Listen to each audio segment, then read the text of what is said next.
بسم الله الرحمن الرحيم واصبر على ما يقولون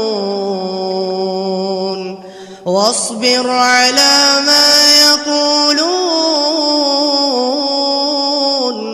واهجرهم هجرا جميلا.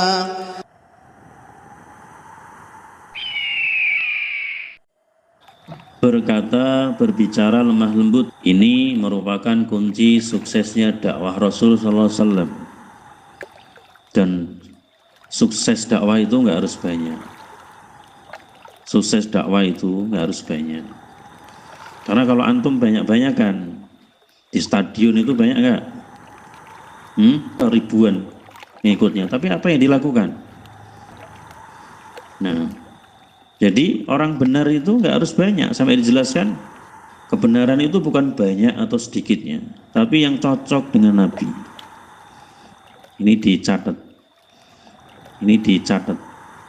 Sehingga walaupun antum mungkin jamaahnya ribuan jutaan, ya tapi kalau tidak cocok dengan Nabi nggak ada gunanya.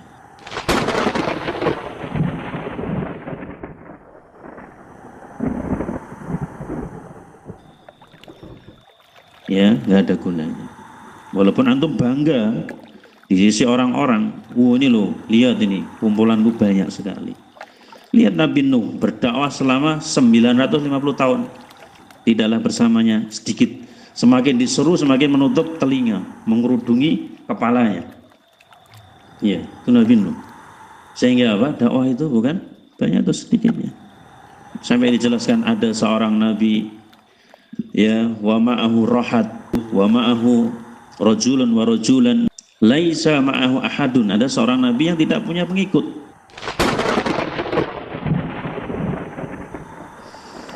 Ya, sehingga banyak itu bukan ukuran. Sampai dijelaskan dalam Al-Quran malah kebalikannya. Kalau kamu mengikuti kebanyakan orang tersesat. Dalam Al-Quran dijelaskan seperti itu. Wa in tuti aksara man fil ardi yudilluka an sabilillah. Itu Al-Quran. Sampai dijelaskan lagi, wa qalilu min ibadiyas syakur, sedikit hambaku yang mau bersyukur. Jadi yang sesuai dengan ajaran Rasul itu memang sedikit, sudah dijelaskan. Sampai dijelaskan innal islama bada ghoriban wa sayaudu ghoriban kama bada fatubalil ghuraba. Islam itu awalnya sedikit, kemudian dimenangkan menjadi banyak. Kemudian nanti di akhir zaman sedikit yang benar. Kamu lihat di dalam Al-Quran. Kamu lihat dalam hadis-hadis Rasulullah SAW. Ya. واصبر على ما يقولون واصبر على ما يقولون واهجرهم هجرا جميلا. Ini afidina azakumullah. Maka apa? Suksesnya dakwah Nabi diantaranya adalah dengan kelemah lembutan. Ya, lemah lembut bukan lembek. Bedakan lembut dengan lembek. Ya, kalau lembek itu opo jirewong aku melu. Tapi kalau lembut yang dimaksudkan di sini adalah sebagaimana apa yang dibawa oleh Rasulullah SAW.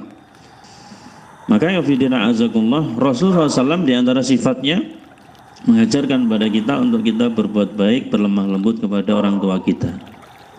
Bahkan di seluruh urusan sampai dijelaskan inna rifqa la yakunu fi syai'in ila zana. Tidaklah kelembutan itu ada pada sesuatu, pada urusan, melainkan menjadi indah. Ya, seperti kalau kita berdakwah kepada orang yang nggak ngerti. Orang yang ngerti itu kan ucapannya macam-macam ya, tuduhannya macam-macam. Oh, si fulan tuh seperti ini, seperti ini, seperti ini. Karena dia nggak tahu. Tapi kalau kita jelaskan dengan cara yang baik, yang benar itu seperti ini. Rasul memberikan contoh seperti ini. Allah memberikan firman-Nya dalam Al-Quran seperti ini. Dengan cara yang baik, dengan cara yang lembut. Maka apa? Menjadi indah. Iya. Seperti yang diperselisihkan manusia ya. Baik dari masalah agama maupun masalah-masalah yang lain. Allah memberikan jawaban cuma gampang aja. Dalam surat An-Nisa dijelaskan, Ya ayyuhalladzina amanu atiillaha wa atiiur rasul wa ulil amri minkum fa in tanaza'tum bi syai'in farudhu ila Allah wa rasulih. Wahai orang yang beriman, taatlah Allah dan taatlah Rasul dan ulil amri di antara kalian, yaitu para ulama dan pemimpin. Kalau kamu berselisih pada suatu perkara yang sifatnya umum, perkara apa saja, apa kata Allah? Farudhu ila Allah wa rasulih. Kembalikan bagaimana sih bimbingan Allah, bimbingan Rasul. Kalau orang mau ke situ semua, insya Allah tidak ada namanya perselisihan, perpecahan di antara kaum muslimin. Tapi kalau setiap kelompok memiliki pendapat sendiri-sendiri, akhirnya agama itu milik-milik kelompok-kelompok itu. Bukan mengikuti syahadat kita. Kita bersyahadat yang patut diibadahi Allah, yang patut diikuti Rasul, tapi mengikuti yang lain. Ya, padahal Allah merintahkan kalau kamu berselisih pada suatu, kembalikan kepada Allah dan Rasulnya. Kalau kalian beriman kepada Allah dan Rasulnya. Ya, ini afidana azakumullah. Sehingga apa yang dibawa Rasul kita ikuti. Di antaranya adalah bimbingan untuk kita bersikap lemah lembut di dalam segala urusan. Dan dijelaskan dalam hadis Rasul, wa inna rifqa la yakunu fi syai'in ila zana wa yunzau an syai'in ila sana. Kalau terangkat dari sesuatu maka akan menjadi jelek. Orang itu kalau sudah enggak lembut, kasar, ya brutal, ekstrim, jelek. Seperti ya pengeboman, teroris, atau orang-orang yang senantiasa melakukan perbuatan atau ucapan yang kasar, yang keras, itu semuanya akan merusak. Inna fidina azakumullah. واصبر على ما يقولون واصبر على ما يقولون واهجرهم هجرا جميلا